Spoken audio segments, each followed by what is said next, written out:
the founder of W Architecture and Planning.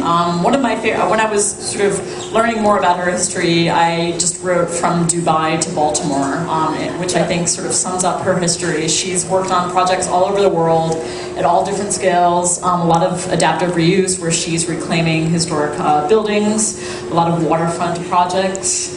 She had a firm in Baltimore for 20 years, and she worked for the city of Baltimore as well.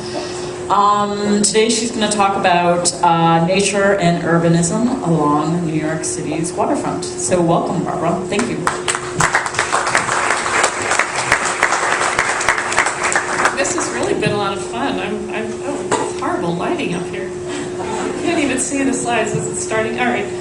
That one was supposed to not be there anymore. I hope this is the right version.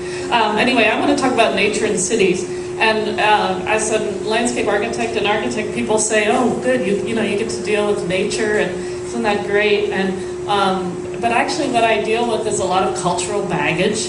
Really, landscapes are a cultural place, and I think Andy was talking about this a little bit. We try to help people envision what the world could actually be like, because right now a lot of people are still influenced by 19th century visions of the world, which sort of separated nature from the city, and that experience was seen as separate, not integrated. Now in the 20th century, we're ahead of this now, but in the 20th century we actually got to see the world as one place with space travel, and it helped us begin to understand that things are interrelated.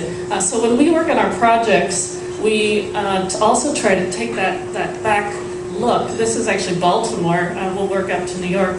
But Baltimore is a very industrial port city, but it's also a part of the Chesapeake Bay estuary. So these two images are what this place is about at the same time. It's a lot of abandoned industrial land on the waterfront, but it's also part of the tidewater.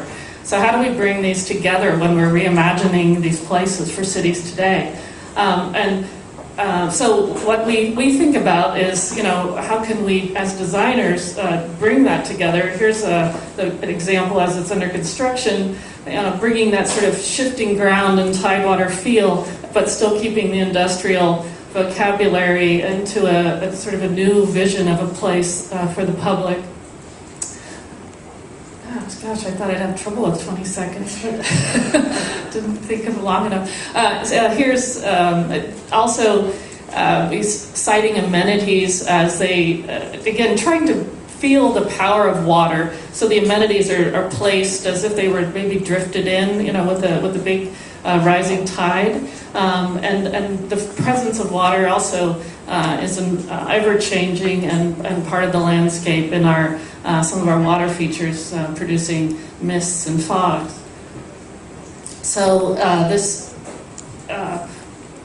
character bringing together former industrial lands on the waterfront to new recreational use is a big part of now in New York what we're trying to do. This is in West Harlem, and again you can see it's in a parking lot totally paved with a line between water and land, or it's a part of the Hudson River estuary, or I should say it's a part of the Hudson River estuary. And again, how do we bring that together? So here's what we did from the air. You can see that the new piers that we made come out like sandbars, so we're trying to show the influence of water. We also try to pick up the city grid and how it busts through 125th Street, being a very different street in that valley there. Here's the cove, what it looked like. It was historically a cove, so we tried to bring that feeling back, even though with our budget we had to keep the existing bulkhead and couldn't actually change the relationship to the water. But you have to really go beyond this kind of image that I've been talking about so far, the character, and get into actual working systems. How do landscapes actually work now in the 21st century? We understand that they're all interrelated, the systems. This is a mirror diagram in the middle. Oops, missed it. Well, anyway, so we have to bring things together. This is bringing together the pedestrian out to the water, right from the sidewalk, bringing the grid, lining up the access to the piers, so there's no question as you're under this dark place of how you get out to the water. We also integrated bicycles, kayaks, and other modes of transportation. And as a pedestrian in this very narrow space, we also wanted to use a geometry that was expansive and had diagonals, and again was taken really from sandbar formations and the diagonals that waves make as they cross across land. And then at a more detailed level, we're trying to reuse elements that we found on the site. These are some reused bulkhead blocks and also some Belgian blocks that we found underneath that parking lot once we got rid of the asphalt. So we reused those again to bring the character of the past into the present. Here you see the palette of materials. There's also Hudson River pebbles as the aggregate in the concrete, and other things that the rusted steel that bring to mind the former maritime uses of industry.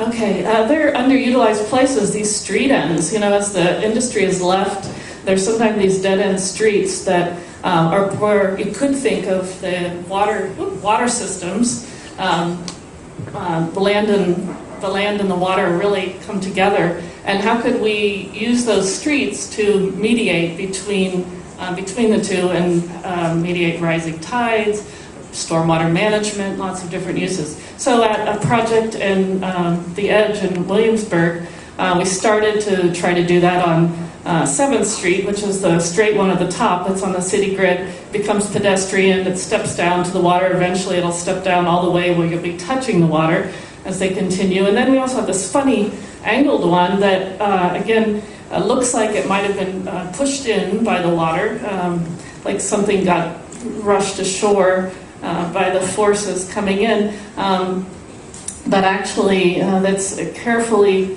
choreographed view across the way. So again, you get a new perspective of your relationship to Manhattan and the Empire State Building.